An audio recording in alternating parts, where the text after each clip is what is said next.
जीवन में सफलता कौन नहीं पाना चाहता? कौन नहीं चाहता कि वो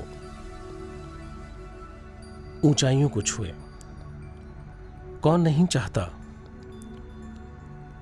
कि वो जिंदगी में वो सब हासिल करे जिसकी उसको ललक है, जिसकी उसको चाहत है। लेकिन आपको कुछ बड़ा पाने के लिए, कुछ करने के लिए बहुत धैर्य की आवश्यकता होती है। अपने व्यवहार को सुंदर बनाने की आवश्यकता होती है, क्योंकि अगर आप झील बनते हैं तो चारों तरफ के पानी के स्रोत आपकी तरफ बहना शुरू कर देंगे। इसलिए स्वयं के व्यवहार को,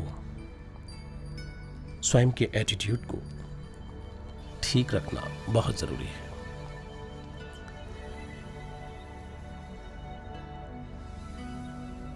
एक बार एक आश्रम में कुछ शिष्य मिलकर के वो गुरुजी के पास गए और उन्होंने कहा कि गुरुजी, हम ये चाहते हैं कि जब हम भोजन का अवकाश करें तो उस दौरान भी हम चर्चा करते रहें, विभिन्न विषयों पर हम चर्चा करें। इस बात की हम इजाजत चाहते हैं कि हमें इस बात की इजाजत दी जाए, क्योंकि हम अपने समय को बर्बाद नहीं करना चाहते हैं। तो जिस हॉल में हम खाना खाते हैं, हम खाना खाने के बाद में कुछ चर्चा आपस में करना चाहते हैं और हम अपने इस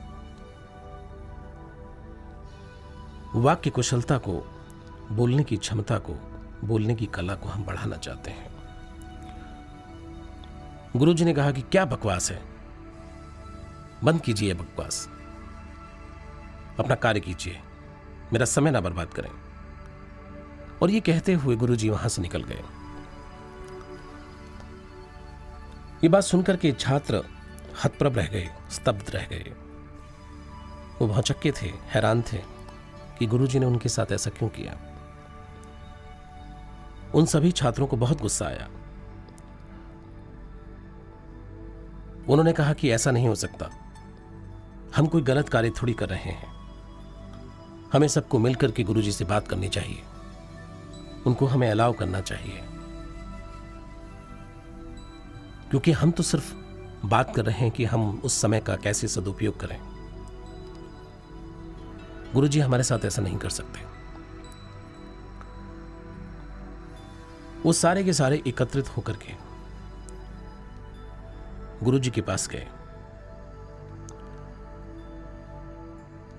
लेकिन उससे पहले उन सभी का हौसला गिर चुका था। वो काफी निराश हुए थे, हताश हुए। उनको सभी को लगा कि क्या हम ठीक भी कर रहे हैं। एक दुविधा मन में चलनी शुरू हो गई, लेकिन उसके बावजूद भी वो हिम्मत जुटा करके गुरुजी के पास गए। उन्होंने कहा, गुरुजी आपसे कुछ हमें बात करनी है। गुरुजी ने कहा, जी बताइए। उन्होंने कहा कि गुरुजी, हमने अभी अभी आपसे कहा थोड़ी देर पहले कि हमें जब भोजन का अवकाश मिलता है तो उस समय पे हमको चर्चा परिचर्चा में शामिल होना चाहते हैं, उस समय का हम इस्तेमाल करना चाहते हैं।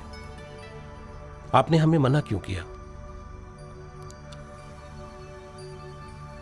गुरुजी ने मुस्कुराते हुए, हंसते हुए कहा, अरे मैं तो मजाक कर रहा था, आप बिल्कुल इस चर्चा में भाग ले सकते हैं। आपको अपना एक एक समय सदुपयोग में गुजारना है। आपको अपने समय की कीमत समझनी है और मैं आपके इस निर्णय से बेहद प्रसन्न हूं, बहुत खुश हूं मैं कि आपने ये निर्णय लिया है। छात्रों को समझ में नहीं आया कि 10 मिनट पहले गुरुजी ने उन्हें बुरी तरह से लताड़ दिया था और अब 10 मिनट बाद वो इस तरह की बातें कर रहे हैं। लेकिन एक फर्क था, जैसे ही गुरुजी ने ये कहा तो सबके चेहरे खिल उठे। सबके चेहरे पर जो प्रसन्नता गायब हो गई थी वो दोबारा दिखाई देने लगी।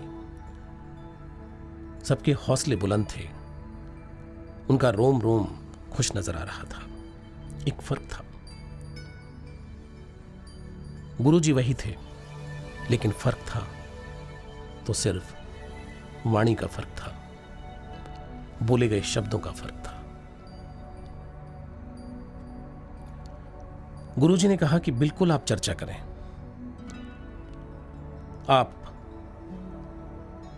उस बहस मुबाहिसे में भी भाग लें, लेकिन ध्यान रखें कि दुनिया में अगर सबसे ताकतवर कोई चीज है तो वो वाणी ही है,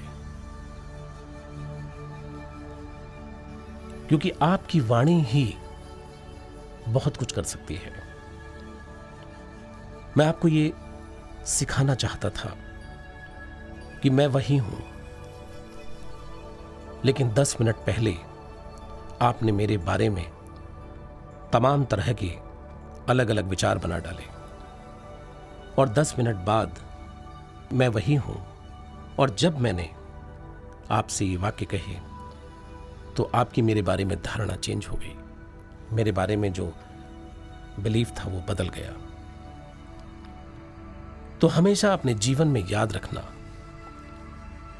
कि अगर इस दुनिया में सबसे ताकतवर कोई चीज है तो वो आपकी वाणी है। इसलिए कहा गया है कि बोलने से पहले सोच समझ कर बोलो, क्योंकि एक बार शब्द अगर मुंह से निकले तो वो वापस नहीं आ सकते। एक व्यक्ति बहुत गुस्सा किया करता था। वो इतना गुस्सा किया करता था कि वो परेशान हो गया स्वयं से। वो एक संत के पास पहुंचा और उसने कहा, महाराज मेरी इस समस्या का समाधान कीजिए, मैं बहुत गुस्से में रहता हूं, कभी भी किसी से भी कुछ भी बोल देता हूं। उस संत ने कहा, ठीक है, मैं तुम्हारी समस्या का समाधान करूंगा। उस संत ने उसे कुछ कीलें दी और उन्होंने कहा कि वो लकड़ी की शिला देखते हो,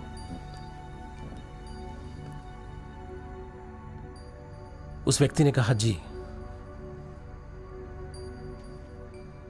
जाओ और जब भी तुम्हें गुस्सा आए उस पर जाकर के एक कील ठोक दो। उस व्यक्ति ने यही किया। उसको जैसे ही गुस्सा आता वो जाकर के उस पर एक कील ठोक देता। कुछ समय बाद वो उस संत से मिला। उसने कहा कि अब तुम्हारे गुस्से का क्या हाल है? उसने कहा, महाराज अब मैं 15 दिन में एक बार जाता हूं कील ठोकने के लिए। यह सिलसिला जारी रहा। फिर वो 1 महीने के बाद में जाना शुरू किया कील ठोकने के लिए, और फिर 2 महीने, फिर 3 महीने, फिर वो 6 महीने, फिर उसके बाद वो कील ठोकने के लिए एक दिन गया ही नहीं। उसके बाद वो संत के पास जाकर के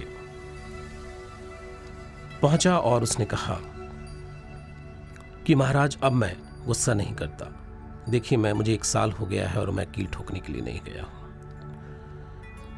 उसने कहा कि अब जाओ और जो भी कील तुमने ठोकी हैं उनको उखाड़ लाओ। वो व्यक्ति गया और उन कीलों को उखाड़ करके लेके आ गया। उन उखड़ी हुई कीलों को उसने संत के सामने रखा। संत ने कहा कि जहां तुमने इन कीलों को गाड़ा था वहां तुमने क्या देखा? उस व्यक्ति ने कहा कि महाराज जहां जहां मैंने कीलों को गाड़ा था,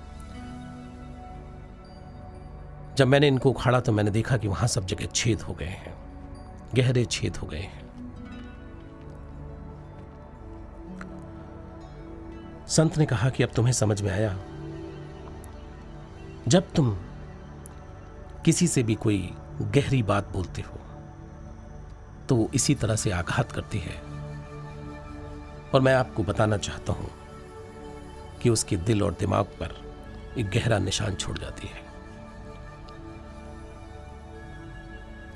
इसलिए आप जब भी किसी से बोलें या कुछ भी कहें तो सोच समझ कर बोलें,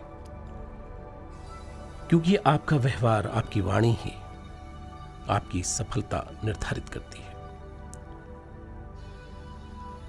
अगर आप कटु होंगे, आप रूड होंगे, तो लोग आपसे कन्नी काटेंगे, आपसे दूर हो जाएंगे।